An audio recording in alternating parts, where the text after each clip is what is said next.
الرحمن الرحیم الحمد للہ وحدہ والصلاة والسلام علی من لا نبی بعدہ وبعد۔ محترم بھائیوں، اللہ تبارک و تعالی نے دنیا میں ہم کو بھیجنے کے لیے ایک ذریعہ بنایا ہے، اور وہ ذریعہ ہے والدین، ماں باپ کے ذریعے ہم کو اس دنیا میں بھیجا ہے۔ ماں باپ کی کتنی اہمیت ہے، ان کا کتنا فضل ہے، ان کا کتنا بڑا مقام ہے، اللہ تبارک و تعالی نے اور اس کے رسول صلی اللہ علیہ وسلم نے اس کو بیان کر دیا ہے، اور ہمیں حکم دیا ہے کہ ان کے ساتھ حسن سلوک کرنے میں، ان کے ساتھ بھلائی کرنے میں کوتاہی نہ کریں، کوتاہی۔ اللہ تبارک و تعالیٰ نے خاص طور سے اپنے عبادت کے ساتھ، توحید کے ساتھ اس کا ذکر کیا ہے۔ اللہ تبارک و تعالیٰ نے ذکر کیا ہے، اللہ تعالیٰ فرماتا ہے وَاعْبُدُوا اللَّهَ وَلَا تُشْرِكُوا بِهِ شَيْئًا وَبِالْوَالِدَيْنِ إِحْسَانًا۔ اللہ کی عبادت کرو، اللہ تعالیٰ نے حکم دیا۔ اللہ کی عبادت سے بڑھ کر کیا چیز ہے دنیا میں؟ انسان تو اللہ کی عبادت کے لیے پیدا کیا گیا ہے نا، تو اللہ کی عبادت کرو اور اس کے ساتھ کسی چیز کو شریک مت ٹھہراؤ، اور والدین کے ساتھ احسان کرو، والدین کے ساتھ حسن سلوک کرو، ماں باپ کے ساتھ اچھا رویہ اختیار کرو۔ اسی طرح فرمایا، اللہ تعالیٰ نے فیصلہ کیا، حکم دیا وَقَضَىٰ رَبُّكَ أَلَّا تَعْبُدُوا إِلَّا إِيَّاهُ وَبِالْوَالِدَيْنِ إِحْسَانًا، کہ اللہ تبارک و تعالیٰ نے اس بات کا فیصلہ کر دیا ہے، اس بات کا حکم دیا ہے کہ صرف اسی کی عبادت کرو، اسی کی پرستش کرو، اسی کی پوجا کرو۔ وَبِالْوَالِدَيْنِ إِحْسَانًا، اور اس کے بعد ماں باپ کے ساتھ احسان کرو، حسن سلوک کرو، اچھا رویہ اختیار کرو۔ اما یبلغن عندک الکبر، پھر اس کے بعد اللہ تعالیٰ نے کیسا رویہ اختیار کرنا ہے اس کا بھی ذکر کیا ہے۔ اما یبلغن عندک الکبر احدہما او کلاہما، کہ دونوں میں سے کوئی ایک یا دونوں اگر تمہارے سامنے بوڑھے ہو جاتے ہیں، بڑھاپے کو پہنچ جاتے ہیں، ماں باپ بوڑھے ہو جائیں، فلا تقل لہما اف، ان کو ڈانٹنا پھٹکارنا تو الگ بات ہے، ان کو اف تک مت کہو۔ ولا تقل لہما اف، کسی بات پر آدمی ہوتا ہے نا، ناراض ہو گیا، زعلان ہو گیا، ماں باپ کو کچھ بھی بول دیتا ہے، وہاں پر اف تک نہیں کہنا۔ فلا تقل لہما اف ولا تنہرہما، دونوں کو جھڑکو نہیں، ڈانٹو نہیں، پھٹکارو نہیں۔ ہوتا ہے نا، ماں باپ جب بڑھاپے کو پہنچ جاتے ہیں تو آدمی کیا کرتا ہے، کیا یہ بک رہے ہیں، کیا کر رہے ہیں، ایسا کر رہے ہیں، جائیے نکلیے، ہے کہ نہیں؟ ارے لوگ کیا کیا رویہ اختیار کرتے ہیں، سن کر کے منہ کلیجہ کو آتا ہے ماں باپ کے ساتھ۔ فلا تنہرہما وقل لہما قولا کریما، نرم بات کہنی ہے ان سے، اچھی باتیں کہنی ہے کہ نہیں؟ واخفض لہما جناح الذل من الرحمہ، عاجزی کے ساتھ ان کے سامنے، اللہ کا حکم ہے یہ، ماں باپ کے سامنے عاجزی کے ساتھ اور تواضع کے ساتھ جھک کر کے ان کے سامنے رہنا ہے، جھک کر کے بات کرنا ہے، تواضع کے ساتھ، عزت کے ساتھ بات کرنا ہے کہ نہیں؟ وہ جو بات کہیں اس کو سننا ہے کہ نہیں؟ ان کے ساتھ بدتمیزی نہیں کرنی ہے۔ اور ایک حق یہ بھی ہے وَقُلْ رَبِّ ارْحَمْهُمَا كَمَا رَبَّيَانِي صَغِيرًا، قُلْ رَبِّ ارْحَمْهُمَا كَمَا رَبَّيَانِي صَغِيرًا، اور دعا کرو ان کے لیے، کیا کہ جس طرح بچپن میں ان لوگوں نے ہمارے ساتھ ہماری تربیت کی، رحم کیا ہمارے اوپر، اسی طرح اللہ ان کے اوپر بھی تو رحم فرما۔ یہ دعا کرنا ہے ان کی زندگی میں بھی اور ان کے مرنے کے بعد بھی۔ ہم میں سے کتنے ہیں جو اپنے ماں باپ کے لیے دعا کرتے ہیں، دنیا میں لگے ہوئے ہیں، ہے کہ نہیں؟ اور ماں باپ کو بھولے ہوئے ہیں، ان کے احسان کو بھولے ہوئے ہیں، ان کی تربیت کو بھولے ہوئے ہیں۔ آپ یاد کیجئے، جب آپ ماں کے پیٹ میں آئے تھے، ماں کے پیٹ میں ایک نطفے کی شکل میں آئے تھے، ہے کہ نہیں؟ وہ ماں، اس ماں کو احساس ہوتا ہے کہ میرے پیٹ میں میرا بچہ آ چکا ہے. ماں کو احساس ہوتا ہے, پہلے ہی مہینے میں احساس شروع ہو جاتا ہے, کرتے کرتے وہ احساس بڑھتا جاتا ہے, 9 مہینے تک وہ احساس رہتا ہے. وہ کتنی خوشی محسوس کرتی ہے, وہ کتنی تکلیف محسوس کر کے آپ کے بوجھ کو اپنے پیٹ میں 9 مہینے تک برداشت کرتی ہے. اچھا, اس خوشخبری کو اپنے تک نہیں رکھتی, پوری دنیا کو سناتی ہے. پہلے آپ کے باپ کو سنائے گی, گھر والوں کو سنائے گی. جو خوشی ہوتی ہے دونوں کو, اس خوشی کا احساس اگر آپ کے بیوی کے کو بچہ ہونے والا ہو, اس خوشی کا احساس محسوس کیجئے. اس عورت کے چہرے پہ تکلیف برداشت کر کے, ہر کام سے بچ کر کے, بھاری کام نہیں کرتی آپ کے لیے, کھانے پر دھیان دیتی ہے آپ کے لیے, صحت پہ دھیان دیتی ہے آپ کے لیے, ہے کہ نہیں؟ کیا وجہ ہے؟ وہ محبت ہے, وہ آپ کو دنیا میں لانا چاہتی ہے. پھر اس کے بعد جب آپ پیدا ہوتے ہیں, دیکھیے پوری دنیا میں اپنی خوشی بانٹتی ہے. باپ اپنی خوشی بانٹتا ہے, انگلی پکڑا کر کے دھیرے دھیرے اس کو بڑا کرتا ہے, کما کر کے کھلاتا ہے, انگلی پکڑ کر کے اس کو اچھی اچھی جگہوں پر لے جاتا ہے, اسکول لے جاتا ہے, پڑھاتا ہے, لکھاتا ہے, سب کچھ کرتا ہے. اس کے بعد بیٹا جب بڑا ہوتا ہے تو اسی ماں کو مارتا ہے, اسی ماں کو گالی دیتا ہے, اسی ماں کو جھڑکتا ہے, اور شادی کر کے جب بیوی لاتا ہے تو بیوی کے پیار میں ماں باپ کو بھول جاتا ہے. یہاں تک کہ دیکھا جاتا ہے کہ دونوں کے پیشاب اور پخانے کو صاف کرنے کے لیے تیار نہیں ہوتے لوگ, ہے کہ نہیں؟ یہ زیادہ پیشاب نہ کرے, پیخانہ نہ کرے, ڈائپر تک پہنا کر کے لوگ چھوڑ دیتے ہیں دن بھر, 24 گھنٹے تک ماں باپ کو, پھر 24 گھنٹے میں ایک بار صاف کرتے ہیں, ناک بھوں چڑھاتے ہیں. وہ ماں جو رات میں آپ پیشاب اور پخانہ کر دیتے تھے تو اسی وقت اٹھ کر اس کو صاف کرتی تھی کہ کہیں میرے بیٹے کو یا میری بیٹی کو سردی نہ لگ جائے, ہے کہ نہیں؟ چمڑے پہ خراش نہ آ جائے, انفیکشن نہ لگ جائے. رات بھر اٹھ کر کے آپ کو دودھ پلاتی رہی, آپ کی صفائی کرتی رہی. اسی ماں باپ کو آپ چھوڑے ہوئے ہیں, اسی ماں باپ کے ساتھ بدتمیزی ہو رہی ہے, اسی ماں باپ کے ساتھ کیا رویہ اختیار کیا جا رہا ہے کہ کہنا مشکل ہو جاتا ہے. یہاں تک کہ دیکھا گیا کہ پڑھے لکھے لوگ اپنے ماں باپ کو ڈنڈوں سے مارتے ہیں, گھروں سے نکال دیتے ہیں, ان کے لیے بوڑھا خانہ بنایا جاتا ہے کہ نہیں؟ وہاں بوڑھوں کے رہنے والے گھر میں ان کو ڈال دیا جاتا ہے. جبکہ اللہ کا حکم کیا ہے؟ اپنی عبادت کے بعد سب سے پہلا حکم جو اللہ تبارک و تعالیٰ نے دیا وہ کیا دیا؟ وَبِالْوَالِدَيْنِ احسانا. اپنی عبادت کے بعد احسان کا ذکر کیا. کس کے ساتھ؟ ماں باپ کے ساتھ. ماں باپ کے ساتھ. ماں باپ کا درجہ تو بہت بڑا ہے. ان کی خدمت کی غرض سے ایک آدمی آئے اللہ کے رسول صلی اللہ علیہ وسلم کے پاس, جہاد کے لیے اجازت طلب کر رہے تھے کہ اللہ کے رسول صلی اللہ علیہ وسلم میں جہاد میں جانا چاہ رہا ہوں. جہاد فی سبیل اللہ, اللہ کے راستے میں, دین اسلام کی سربلندی کے لیے, اللہ کی رضا کے لیے, اللہ کی خوشنودی کے لیے آدمی جہاد میں جانا چاہ رہا ہے. تو اللہ کے رسول صلی اللہ علیہ وسلم نے پوچھا کہ کیا تیرے ماں باپ زندہ ہیں؟ پوچھا تیرے ماں باپ زندہ ہیں؟ کہا کہ ہاں زندہ ہیں. تو اللہ کے رسول صلی اللہ علیہ وسلم نے فرمایا فَفِرْهُمَا فَجَاهِدْ, ان دونوں ہی میں جہاد کرو, ان کی خدمت کر کے جہاد کرو, ان کی خدمت کر کے جہاد کرو.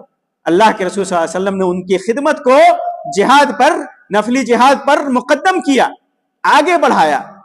ایک صحابی نے پوچھا اللہ کے رسول صلی اللہ علیہ وسلم سے کہ اے اللہ کے رسول صلی اللہ علیہ وسلم, عبداللہ ابن مسعود رضی اللہ تعالیٰ عنہ کی روایت ہے, فرماتے ہیں کہ میں نے اللہ کے رسول صلی اللہ علیہ وسلم سے پوچھا کہ اللہ کے رسول صلی اللہ علیہ وسلم سب سے محبوب عمل اللہ تبارک و تعالیٰ کے نزدیک کون سا ہے؟ تو اللہ کے رسول صلی اللہ علیہ وسلم فرمایا کہ وقت پر نماز پڑھنا. پھر پوچھا کہ اور کون سا عمل؟ تو کہا بر الوالدین, ماں باپ کے ساتھ حسن سلوک کرنا.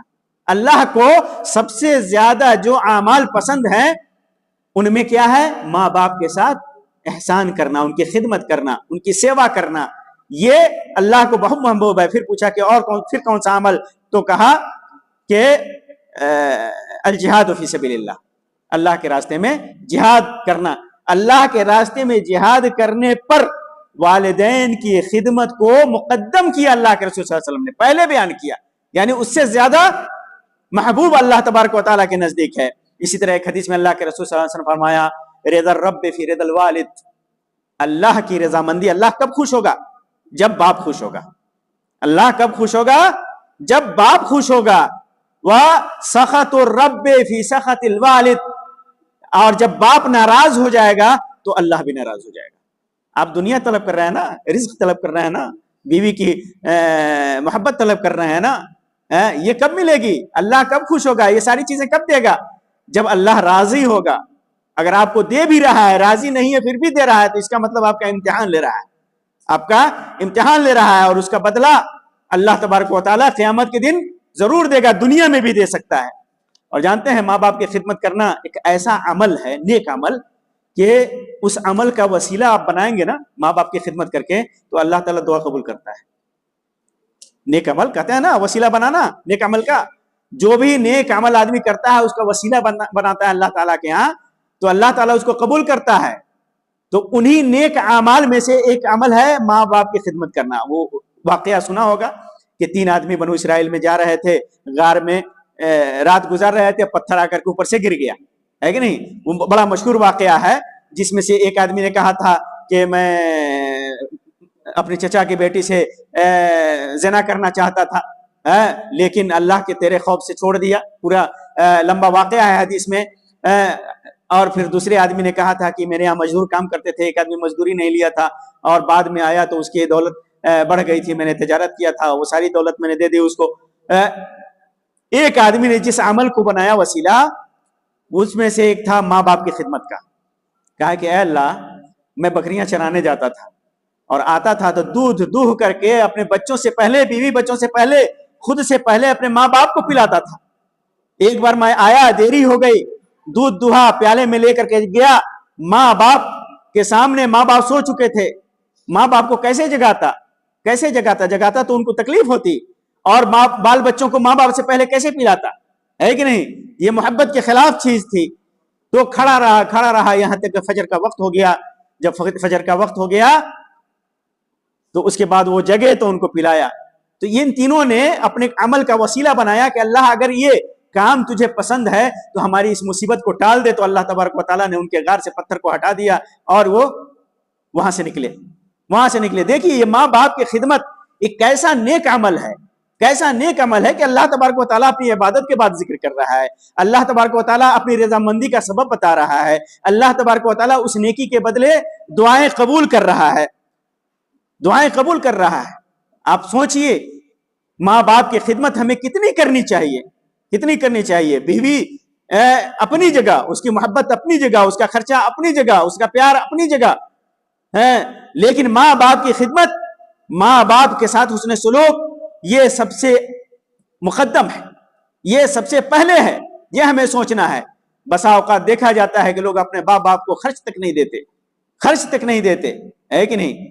لیکن ماں باپ کی اہمیت کو سمجھیے. اللہ تبارک و تعالیٰ نے حکم دیا ہے, اللہ کے رسول صلی اللہ علیہ وسلم نے اس کا حکم دیا ہے, ان کے ساتھ نرمی سے پیش آئیے, ان کی خدمت کیجئے. جو بھی ضرورت ہے, بدن دبانا ہے, تیل لگانا ہے, سر دھلنا ہے, ان کو غسل کرانا ہے, ان کے لیے روزی کا انتظام کرنا ہے, ان کے لیے کھانا تیار کر کے دینا ہے, ان کے لیے اگر ضرورت پڑے تو آپ نوکر رکھیے اگر ضرورت پڑے تو. اگر کام میں زیادہ آپ مشغول ہیں تو ان کے لیے نوکر رکھیے, یا اپنی آل و اولاد کو مکلف کیجئے, اپنی بیوی کو مکلف کیجئے کہ وہ ان کی خدمت کرے, ان کے لیے جو کچھ بھی ہے. وہ جس سے محبت کریں ان سے بھی آپ محبت کیجئے. ماں کی سہیلی ہے, اسے محبت کیجئے.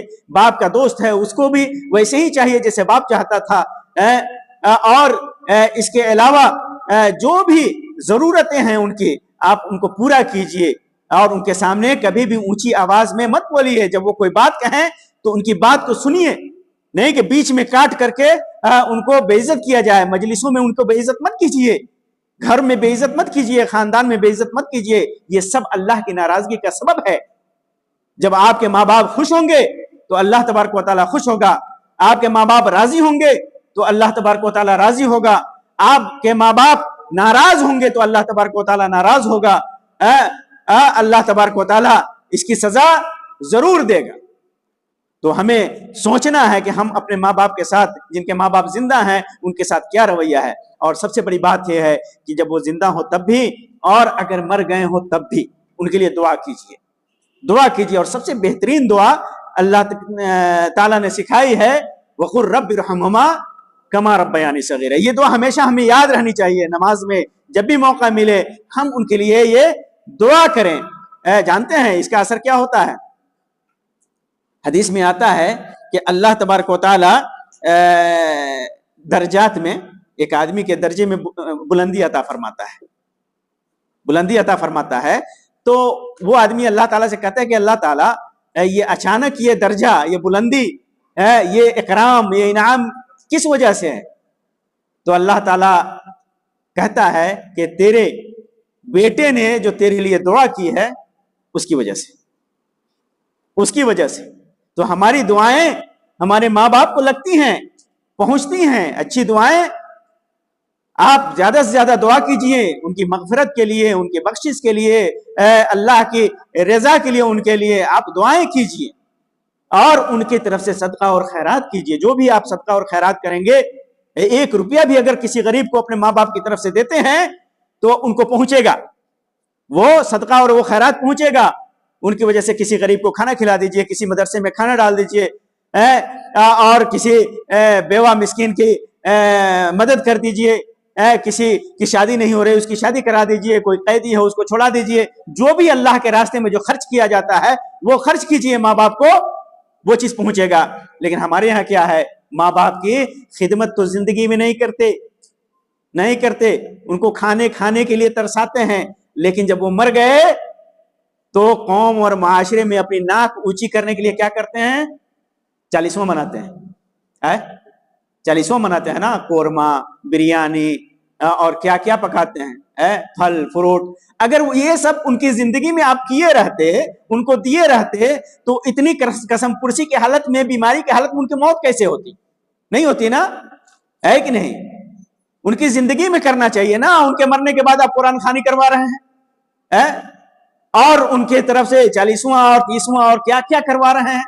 کیا فائدہ ہے اس کا؟ جب اللہ ناراض ہے، ماں باپ آپ سے ناراض ہو کر کے مرے ہوئے ہیں، ماں باپ آپ سے ناراض ہو کر کے مرے ہوئے ہیں، اور اللہ تعالیٰ ان کی ناراضگی کی وجہ سے ناراض ہے، تو آپ لاکھ خرچہ کر دیجئے، کیا اللہ راضی ہو جائے گا؟ نہیں ہوگا، نہیں ہوگا. آپ ان کی زندگی میں ان کی سیوا کیجئے، ان کی خدمت کیجئے. پھر اس کے بعد جب وہ مر جائیں ان کے لیے دعا کیجئے، ان کی طرف سے صدقہ اور خیرات کیجئے. غریبوں مسکینوں کو کھلائیے، غریب مسکین فقیر جو بھی ان کو کھلائیے، دان کیجئے، لوگوں کو کی مدد کیجئے. ان کی طرف سے لوگوں کو پانی پلائیے، کنواں کھود دیجئے، چاپاکل لگا دیجئے. جہاں جو ضرورت ہے غریبوں اور مسکینوں کے لیے، دنیا کے فائدے کے لیے آپ کر دیجئے. یہ فائدہ پہنچائے گا، ماں باپ کو بھی فائدہ پہنچائے گا اور آپ کو بھی فائدہ پہنچائے گا. میرے بھائیوں، اس چیز کو ہم کو سمجھنا ہوگا. اللہ تبارک و تعالیٰ سے دعا ہے کہ اللہ تبارک و تعالیٰ ہمارے اندر جو بھی کوتاہی اور کمی ہے ماں باپ کے تعلق سے، اللہ تبارک و تعالیٰ اس کو دور کر دے. ہمیں توفیق دے کہ ہم زیادہ سے زیادہ ماں باپ کی خدمت کر سکیں، اور ان کی خدمت کر کے اللہ تبارک و تعالیٰ کی ہم رضامندی حاصل کریں، اور اللہ تعالیٰ ہم سے راضی ہو. اللہ تبارک و تعالیٰ ہمارے ماں باپ کو موت دے اس حالت میں کہ وہ ہم سے راضی ہوں. جب وہ ہم سے راضی ہوں گے تو اللہ تبارک و تعالیٰ ہم سے راضی ہو. یہ ہم دعا کریں اور یہ تمنا کریں. اللہ تبارک و تعالیٰ ہمارے گناہوں کو معاف فرمائے اور ہمیں نیک اعمال کی توفیق عطا فرمائے. آمین یا رب العالمین. وآخر دعوانا ان الحمد للہ رب العالمین، وصلی اللہ علی خیر خلقہ وسلم. السلام علیکم ورحمۃ اللہ وبرکاتہ.